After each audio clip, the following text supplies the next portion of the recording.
Eto na nga mga chong, marami tayong PBA updates. L.A. Tenorio nakalista as a playing coach ng Magnolia Hotshots. Barangay Ginebra may problema.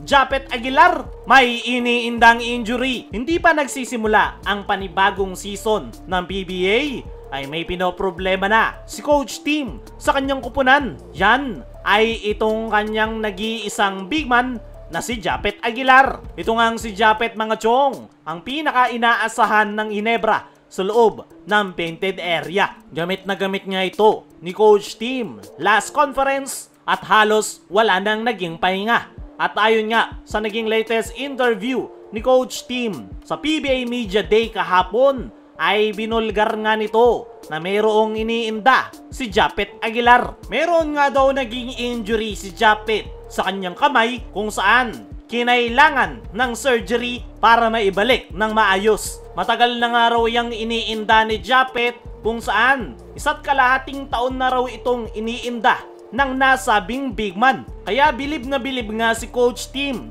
kay Japet Aguilar dahil pinipilit pa rin nitong maglaro kahit pa hindi okay ang kanyang kamay. At sa nakalipas nga na tune-up game ng Ginebra kontra Blackwater Bossing kahapon ay hindi nga naglaro itong si Japet Aguilar. Ang paliwanag ni Coach Tim ay gusto nga raw muna nilang pagpahingahin si Japet para tuluyang may recover ng nasabing big man ang kanyang kamay. Ang bad news pa nga mga chong ay hindi raw makapaglalaro si Japet Aguilar sa magiging debut game ng Ginebra kontra Magnolia Hotshots. Nabanggit nga yan ni Coach Tim na possible na 1 to 3 games ang mamimiss ni Japet sa Barangay Ginebra this upcoming All-Filipino Conference. At hindi nga raw nila mamadaliin si Japet dahil ayaw nga raw ni Coach Tim na lumala ang kanyang sitwasyon. Para sa akin mga chong, ay malaking problema ang kinakaharap na yan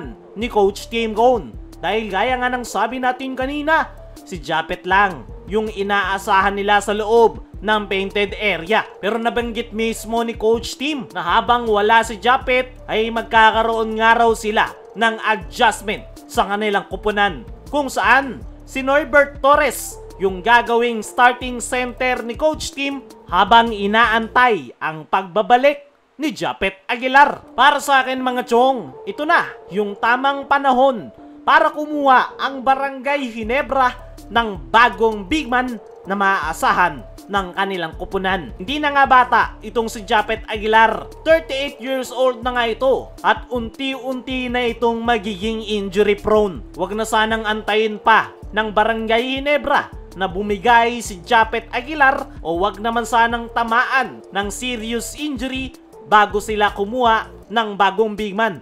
Dahil kung mangyayari nga yan mga chong, ay paniguradong magko-collapse ang kanilang kupunan this upcoming All-Filipino Conference. Meron pang halos 2 linggo ang Barangay Ginebra para gumalaw at kung ano yung kanilang plano para palakasin yung kanilang frontcourt position. Sana ay gumalaw na sila. Kung hindi man sa trade, pwede naman silang kumuha ng big man sa unrestricted free agency. At yan ang aantabayan na natin sa mga susunod na mga araw. Kayo mga chong, ano ang masasabi nyo sa masamang balita ngayong may iniinda si Japet at hindi makapaglalaro sa opening season? I-comment mo lang dyan sa ibaba. Dumako naman tayo dito sa kabilang balita. L.A. Tenorio nakalista as a playing coach ng Magnolia Hotshots. Sa naging day 2 ng PBA Media Day kahapon ay natanong itong si L.A. Tenorio kung ano yung kanyang mga plano sa Magnolia Hotshots.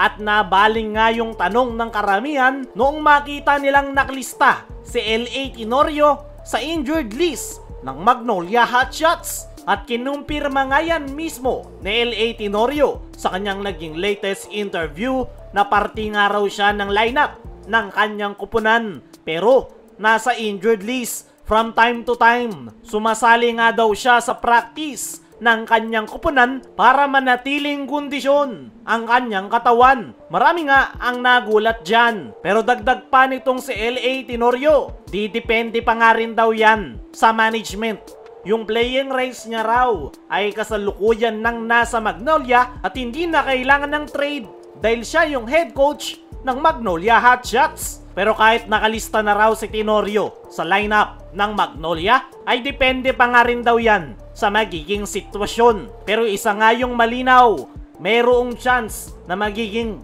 playing coach si L.A. Tenorio ng kanyang kupunan. At excited nga si L.A. Tenorio sakaling mangyari yan. Para sa akin mga chong, ay kaya pa talagang maglaro nitong si L.A. Tenorio. Nakita natin yan sa huli niyang laro sa Barangay Ginebra, kung saan siya pa yung nagpanalo sa Barangay Ginebra matapos yung kanyang game-winning 3. Nung nasa Barangay Ginebra pa si L.A. Tenorio, ay hindi lang siya nabibigyan ng playing time ni Coach Tim Cone. Pero kitang-kita natin, kayang-kaya pa talagang sumabay ni L.A. Tenorio. Nandoon pa rin yung kanyang laro at hindi nawala yung kanyang high basketball IQ sa loob ng basketball court. Kaya naman, hindi talaga malabong maging playing coach ng Magnolia Hotshots itong si L.A. Tenorio. Sa mga hindi nakakalam, bago pa pumutok ang balitang magiging playing coach si L.A. Tenorio,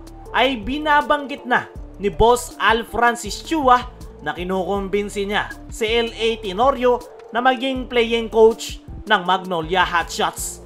Ang buong akala ng lahat ay nagbibiro lang si Boss Al Francis Chua. Pero it turns out na totoo at malaki talaga yung chance na po pwedeng maglaro as a playing coach si L.A. Tenorio ng Magnolia Hotshots. So ngayon, excited na itong si L.A. Tenorio sa kanyang magiging debut game as a head coach, kung saan una niya pang makakatapat ang kanyang mentor na si Coach Tim, dahil Manila Clasico agad sa opening season ng PBA. Kaya mga chong, ano ang masasabi nyo na magiging playing coach ng Magnolia si L.A. Tenorio? Ano rin yung masasabi nyo ngayong may iniinda si Japet Aguilar? I-comment mo lang dyan sa ibaba.